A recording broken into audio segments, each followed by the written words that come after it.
வணக்கம். English grammar quiz. இன்னைக்கு இதில் ஒரு 5 சென்டென்ஸ் கொடுத்துருக்கோம். எந்த அளவுக்கு நமக்கு கிராமர் தெரிஞ்சிருக்கு அப்படிங்கிறத அவங்கவுங்க ஓனாகவே டெஸ்ட் பண்ணி பார்த்துக்கலாம் அவங்கவுங்கள. ஓகேங்களா? வீடியோவை பாஸ் பண்ணி வச்சுக்கோங்க. ஆன்சர் என்ன வருங்கிறத நீங்கள் கமெண்ட் பண்ணுங்கள். ஓகேங்களா? இப்போ பாருங்கள், கொஸ்டின் பாருங்கள், ஆன்சர் பாருங்கள், கமெண்ட் பண்ணுங்கள். ஓகேங்களா? கமெண்ட் பண்ணிவிட்டு அதுக்கப்புறமா நீங்கள் வீடியோவை ஃபுல்லாக பார்த்து செக் பண்ணிக்கோங்க.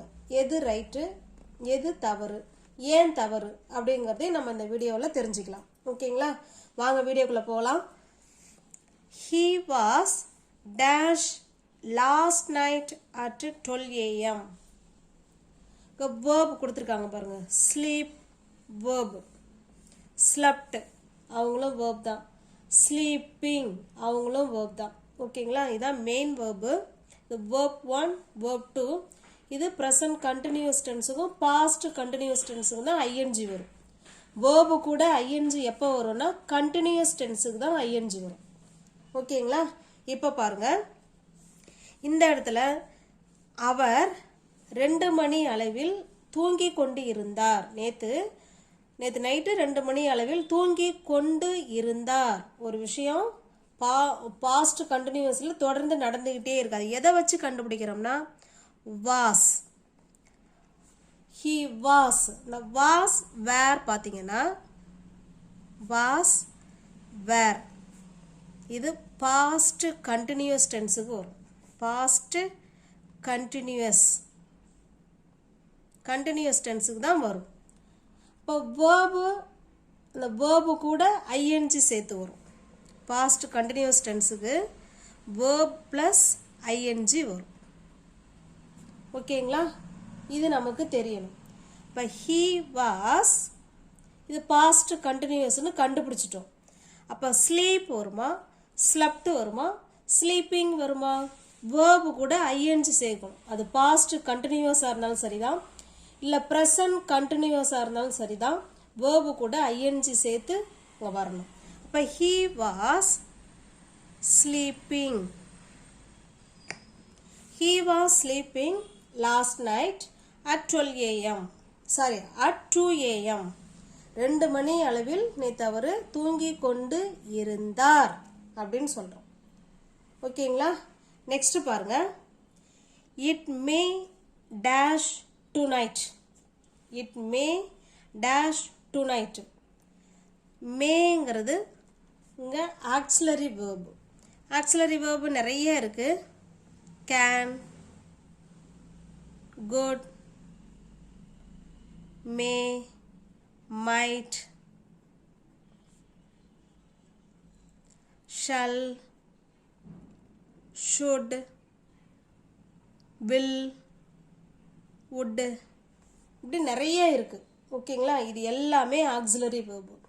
ஆக்சிலரி வேர்ப் வந்துருச்சுன்னா அதுக்கு பக்கத்தில் ஆக்சிலரி வேர்ப் எதுவாக இருந்தாலும் வந்துருச்சுன்னா plus base form of verb 1 தான் வரணும். ஓகேங்களா? அது சப்ஜெக்ட் எதுவாக இருந்தாலும் நமக்கு அதை பற்றி கவலை இல்லை.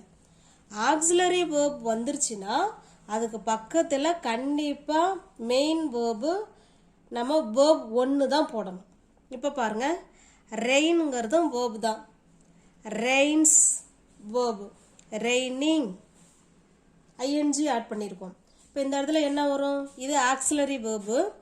ஆக்சிலரி வேர்பு வந்ததுன்னா நம்ம அதாவது பேஸ் ஃபார்ம் ஆஃப் வேர்பு தான் போடணும். It may rain tonight. It may rain tonight. இன்னைக்கு நைட்டு மழை பெய்யலாம். It may rain tonight. இன்னைக்கு நைட்டு மழை பெய்யலாம் அப்படின்னு சொல்கிறோம். ஓகேங்களா? நெக்ஸ்ட் பாருங்க. I didn't dash yesterday. ஸ்டடின்னு வேர்பு கொடுத்துருக்காங்க. Study, studied, studies. நான் நேற்று படிக்கவில்லைன்னு சொல்கிறோம். இதில் க்ளூ என்ன? எஸ்டர்டே. அப்போ இது பாஸ்ட் டென்ஸ். என்ன டென்ஸ்னு கண்டுபிடிச்சிட்டோம்? Past tense, yesterday. அது மட்டும் இல்லாமல் டிட்டு வந்திருக்கு பாருங்க. டூ, டஸ் இவங்க ப்ரெசன்ட் டென்ஸுக்கு வருவாங்க. பாஸ்ட் டென்ஸுக்கு டிட் தான் வருவாங்க. ஓகேங்களா? இதிலே 2 க்ளூ இருக்குது.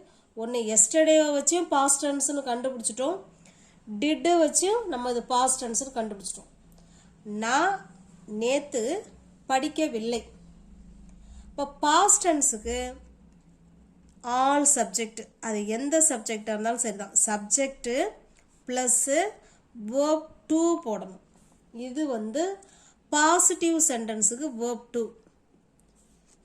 ஓகேங்களா? பாசிட்டிவ் சென்டென்ஸுக்கு வேர்ப் டு. இப்போ பாருங்கள், ஐ டிடன்ட், இது நெகட்டிவ் சென்டென்ஸில் இருக்குது. நான் நேற்று படிக்கவில்லை.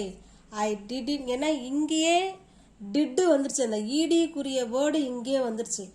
I didn't study. I didn't study yesterday. I didn't study yesterdayனா நேற்று நான் படிக்கவில்லை அப்படின்னு போடுறோம். இது பாஸ்ட் டென்ஸ்ன்னு சொல்லிட்டு நம்ம ஸ்டடிடுன்னு இங்கே போட்டுறக்கூடாது. ஓகேங்களா? ஏன்னா இங்கே டிட்டு சேர்ந்துருக்கு இல்லைங்களா, அதனால் டிட்டு கூட பேஸ் ஃபார்ம் ஆஃப் ஒன்று தான் வரும், ஸ்டடி மட்டும்தான் வரும். ஐ டிடன்ட் ஸ்டடி எஸ்டர்டே, நான் நேற்று படிக்கவில்லை. நெக்ஸ்ட் பாருங்க, she has dash to work. she has dash to work. இதுங்க gone போட்டேன், நானே போட்டுட்டேன், அது நான் விளக்கம் கொடுத்துட்றேன். gone எப்போ வரும் அப்படின்னா ப்ரெசன்ட் பர்ஃபெக்ட் டென்ஸுக்கு தான் gone வரும். verb 3 ப்ரெசன்ட் பர்ஃபெக்ட் டென்ஸாக இருக்கட்டும், இல்லைன்னா பாஸ்ட் பர்ஃபெக்ட் டென்ஸாக இருந்தாலும் பர்ஃபெக்ட் டென்ஸுக்கு தான் வேர்ப் 3 வரும். ஓகேங்களா? இது இப்போ ப்ரெசன்ட் பர்ஃபெக்ட்னு கண்டுபிடிக்கிறோம். எப்படி? சப்ஜெக்ட் பக்கத்தில் ஹேஸ் வந்திருக்கு பாருங்கள். ஹாவ் ஹேஸ் வந்து ஹாவ் ஹேஸ் வந்துட்டாலே அது ப்ரெசன்ட் பர்ஃபெக்ட் டென்ஸ்னு அர்த்தம். இப்போ ஹாவ் ஹேஸ் பக்கத்தில் என்ன போடணுங்க? வேர்ப் 3 போடணும். அந்த சப்ஜெக்டுக்கு ஏற்ற மாதிரி இங்கே ஹேஸ் வரும். she has verb 3 என்னங்க? go verb 1, verb 2, verb 3. go went gone தான் verb 3. she has gone to work, அவ வேலைக்கு போயிட்டா அப்படின்னு சொல்கிறோம். இப்போ இந்த இடத்துல he இருக்குன்னு வச்சிங்களேன், he has gone to work, அவன் வேலைக்கு போயிட்டான் அப்படின்னு அர்த்தம்.